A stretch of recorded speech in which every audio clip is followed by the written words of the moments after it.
It's a beautiful day in Tucson, Arizona. Here we are in the first week of May, still of 2019. And we're in a locker, one of my lockers, which is gathering boxes, numbered boxes of books so that I can find them when I ship them. Because what happens is people are ordering these from my site at augustbooks.com and from biblio.com, and I just need to find where the books are. So rather than have them in a huge amount of shelves and bookcases and stuff, I decided to put them in some boxes. So this is the second in the series. Let's just see how it goes and whether this is as fun for you as it is for me. And we'll see what is possible here. This is my box number 23. You can order it by the box you saw it in, or let me know, and I can help. Or you can just look up individual books on my database at augustbooks.com. So these books were put away a while ago, like 6 months ago or longer. Listen, Comrades by El Campesino. A horrifying account of life and death in the Soviet Union. It's an ace book. It goes back to either the 50s or the 60s. But, Stalin was not our friend. Stalin and his henchmen were a great evil. And they decimated my family, that's for sure, back in Eastern Europe. Here is a book called The Blessed Bees. Now, this particular book was published in 1879 at Putnam's in New York. The Blessed Bees by John Allen.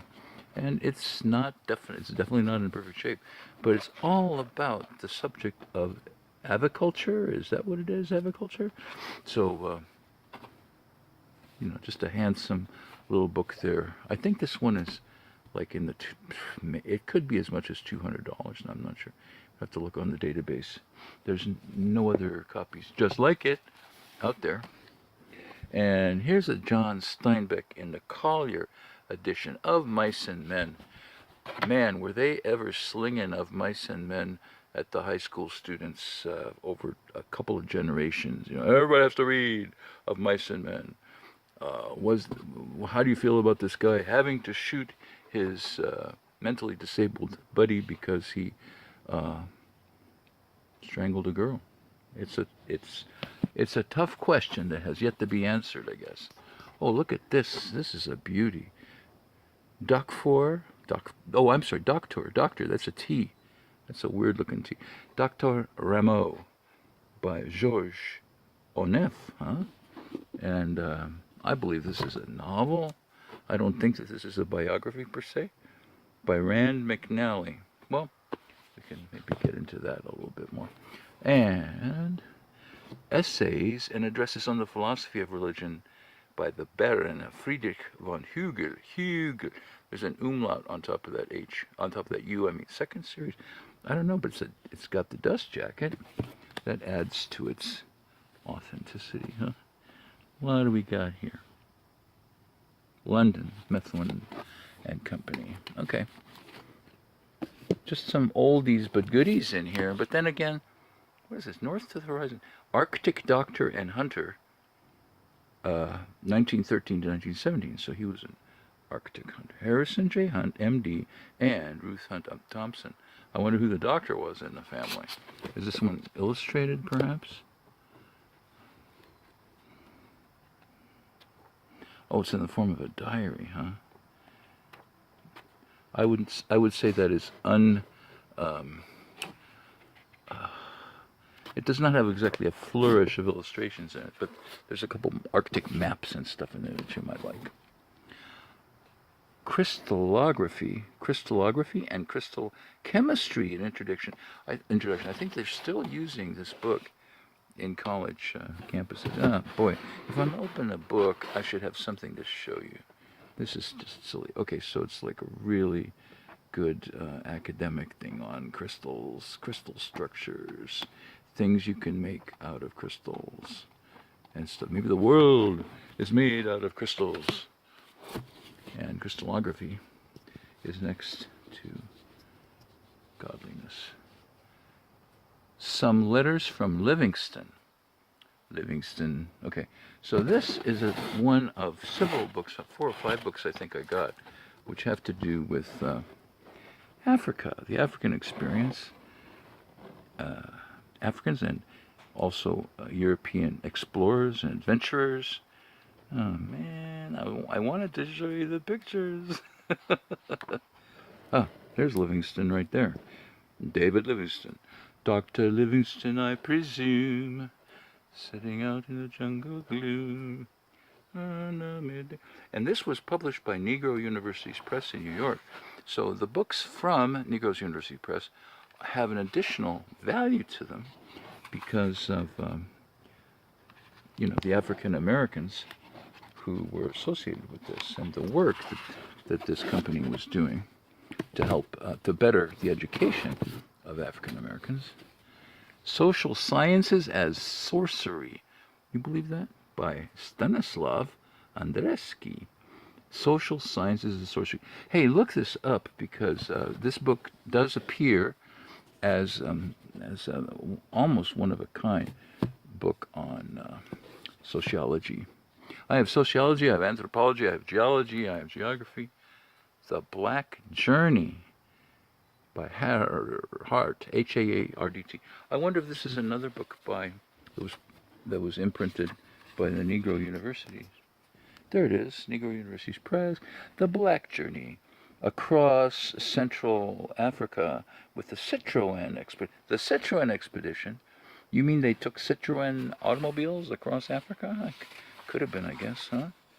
Here's a table of illustrations. So at least this book has some illustrations. You can take a look at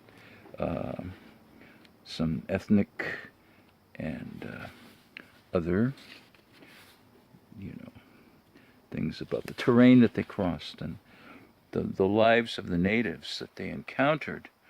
I personally don't know much about the Citroën expedition, but kind of interesting. Well, at some point in the future, I'm going to try to have prices for you as you look at these videos. But right now, I can say is if you go to edaugustsbooks.com, you'll find, that's Augusts with an S on the end. What is this one called? Christian Zen. Okay, so you know what? If the Asians can have Zen Buddhism and stuff, so can Americans, so can, everybody. On Safari by Waldeck. Wow, that's a big, huge banner for the Tucson Public Library, isn't it? The business of exploring, what it takes in personal equipment, knowledge, and skill. The adventures of a famous explorer. Okay. And here's the largest book in the box is the collected writings of Ambrose Bierce. Ambrose Bierce was a comic writer. He wrote the Devil's Dictionary, fantastic fables of all kind, The Monk and the Hangman's Daughter. Well, he went down to Mexico in the first decades of the 20th century as a journalist, and he wanted to talk to Pancho Villa, and he was never seen again. Ambrose Bierce, not Pancho Villa. So there's a statue to him in downtown Tucson. Oh, pardon me, it's not a statue to Ambrose Bierce, it's a statue to Pancho Villa. Precipitous City, the story of literary Edinburgh. So that kind of seems interesting, huh? Don't you think that looks interesting? And finally, last but not least, The Orientalist, solving the mystery of a strange and dangerous life. So this man right here, who was an ethnic, I forget what he was, he went throughout the Middle East and Palestine at the time, and as though he was from this other ethnic group, and then he came back to Europe and he palled it up with people, including people in Germany that were in the, what shall we call those people, the really, really bad party, the really, really bad people in Germany in the 1930s and 40s. And anyway, I think he was eventually found out to be a scammer and a liar and whatever, and then maybe things started to go bad for him. But a lot of adventure, a lot of color and stuff, so have a look on biblio.com or on edaugustsbooks.com. This is just box 23, and I have about, I guess it's 75 or something now, boxes, and I have 10,000 books that I'm still going to be sorting through because I have had 3, maybe 4 bookstores, a couple internet bookstores in the last, 20 years, 25 years. And I just want to get these organized and hopefully, listen, comrades, listen to my message, and hopefully get them out there for all to love. If you're seeing this video 6 months from now, a year from now, I'm going to still have a lot of these books. These books are not fast sellers. They're not really going anywhere in a big hurry. So I'll see you then.